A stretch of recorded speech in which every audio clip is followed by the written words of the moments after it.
Hey guys, welcome to the Liberal Hive Mind, a channel solely focused on exposing the abundant hypocrisy of the left. It's no longer so culturally taboo. You know, back in 2016, if you were wearing a Trump hat in the wrong area, it was shocking to people. How could you? People were getting literally disowned by their families. And especially if you were part of a particular group or culture that had a history of certain political allegiances, well, of course, you could imagine how taboo the subject of supporting Donald Trump was back in 2016. Obviously, I'm talking about the black community for the most part, and of course the Hispanic as well. But nowadays, it feels as though that taboo doesn't exist in the same way that it does. But nowadays, that taboo doesn't seem to be as potent as it once was. The sort of off-limits element seems to be dissipating. You know, we went from Donald Trump, those red hats being the most taboo thing ever in the black community, to now people in the south side of Chicago being 100%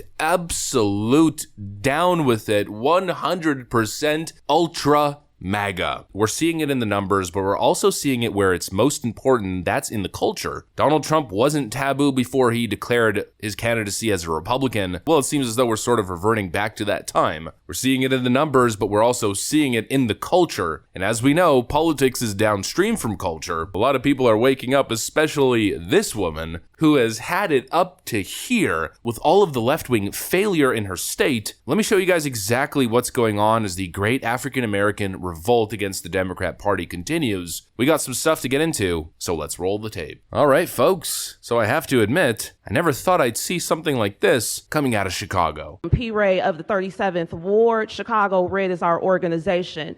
Because we started this session with a prayer, I want to start my comment with the scripture. 1 Timothy 5:8 says, "But if any provide not for his own, and specifically for those of his own house, he hath denied the faith and is worse than an infidel." So I want to talk to y'all today about not going to hell. In the 37th Ward, there was a family, the Jones family. Amarie Jones was standing in her family building that they've owned for 40 years doing a TikTok dance with her mother. A bullet came through the window, hit her in the neck. She fell to the ground in front of her mother and bled to death.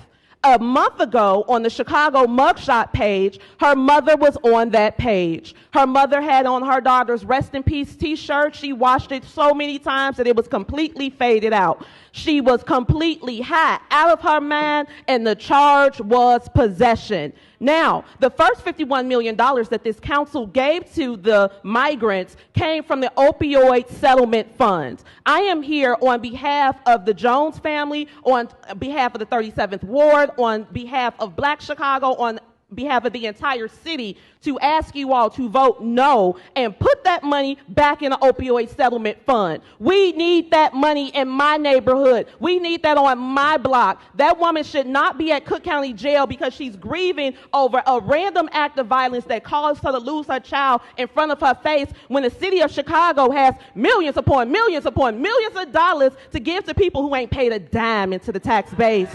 We've been in my building for 52 years. We're about to pay some more taxes. The Jones family has been in their building for 45 years, paying taxes every year on time. So I'm asking y'all to use our tax money for our people. We need it. We got people leaning, we got people rocking, we got overdosing, we got pass out lines. You live on the west side, Mayor Johnson, you know exactly what I'm talking about. We need the money for us. We need opioid treatment on the west side of Chicago. We are the headquarters of the cartel, and everybody in here knows it. They selling more drugs than the law can allow, and y'all giving money back to them because they traffic those people up here, so we paying them going and coming. Absolutely not. We pay too much. It costs too much money to live in this city. Help Wanda Jones. Help every other grieving mother who feels like she has to go get high to get over the loss of her child. This is a woman who lived in that house. She still sleeps in that living room where her daughter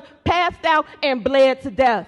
So I'm asking y'all to say no, put these people on the back burner, and put the money back in the opioid fund. We need that money. Thank y'all. A powerful testimony. She said a lot of things. But if I was to take everything that she just said and really dilute it, really boil it down to its core element, what is it that she really said? What she said was, America first. You know, we've gone through this massive gaslighting campaign where the leftist media has essentially told us that everything Donald Trump stands for is extreme and vile and racist and crazy. It's going to take us back. As Joe Biden put it, the Republicans are going to put y'all back in chains. Unchain Wall Street. They're going to put y'all back in chains. Donald Trump was such an existential threat to minority groups that if you didn't vote for him, then you weren't black. If you have a problem figuring out whether you're for me or Trump, and you ain't black. A gaslighting campaign of epic proportion. But the reality is, Donald Trump's rhetoric has never been extreme. It's actually been common sense, and a lot of the stuff that he says is the same things that those same Democrats were saying 10, 15 years ago, and sometimes, a couple years before Trump came on the scene. Well, I think people are finally starting to realize that what Trump is talking about is taking care of American citizens first. That's what America First stands for. Not funding this illegal migrant racket that the Democrats seem to be so keen on, but rather taking care of people domestically, their interest in public safety, and their interest in opportunity and prosperity for the next generation to be able to thrive and live in a good, clean, and safe society where they can earn a good living. That's what the Trump message has been since the start, and I think people are finally starting to get it. It's starting to resonate. And of course, the greatest catalyst has been left-wing failure. This is what happens when left-wing politicians prioritize foreign wars, foreign peoples, foreign conflict, and foreign individuals who enter the country illegally over their own citizens who are in dire, desperate need of help. The left is always telling us about all of these disparities and how hard it is to be a minority, how bad the schools are and how bad the neighborhoods are. They even tell us about racist highways. Systemic racism is keeping you down. But then when it comes to mobilizing funds to build people up, where does that money go? Well, the money that isn't being sent into the massive Washington laundry machine, well, it's being spent now on illegal migrants. The Democrats have sent a very clear message to minority voters, to the black community, that they prioritize their future hopeful voters more than they do you, American tax-paying citizens. And that, the level of absurdity of it all, has turned everything around. It's planted this seed, it's created this little wave that's built up and is now turned into a shockwave. The reverberation effect. It's moved and it's spreading, it's expanding. People are seeing it and people are getting it like never before. They're tired of the gaslighting and they're tired of the nonsense, woke, ignorant policy that makes their life worse. People want safe communities where they aren't scared to walk their dogs out. They want businesses to be able to thrive without fear of being ransacked or robbed at gunpoint. They're tired of the wastefulness of it all. They're tired of this endless spending accomplishing nothing. Gavin Newsome the other day announced $267 million to crack down on smash and grab robberies. We need to hold folks to account, but we'll do it in a thoughtful and judicious way. We're not going back to the way things were in the 80s and 90s, at least not while I'm here. But a lot of people don't seem to remember that back in 2021, Gavin Newsome mobilized $300 million to crack down on smash and grab robberies. More spending, no actual results. Where's the money going? What is it doing? What about all the money that was gathered post-George Floyd incident, all the BLM money? Where'd that money go? I think that's a question a lot of people are asking themselves. Where's all the money that was redirected away from the police? People were promised green grass and white picket fence suburbs as a result. But what did we see? We saw skyrocketing crime that Democrats deny is actually happening. The reality is funds have been misdirected, they're being spent still, but crime is going up, police staffing is down in every major left-wing metropolitan area. As you can see on the graphic, police staffing is down since 2019. You have less safe communities, despite all the promises. People are waking up like never before. These sort of clips are stacking up like never before. Not just the clips of very rightfully pissed off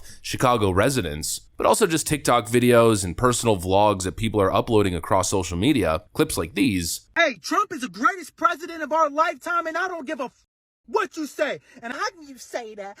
He's such a mean man. Shut your sensitive pop ass up.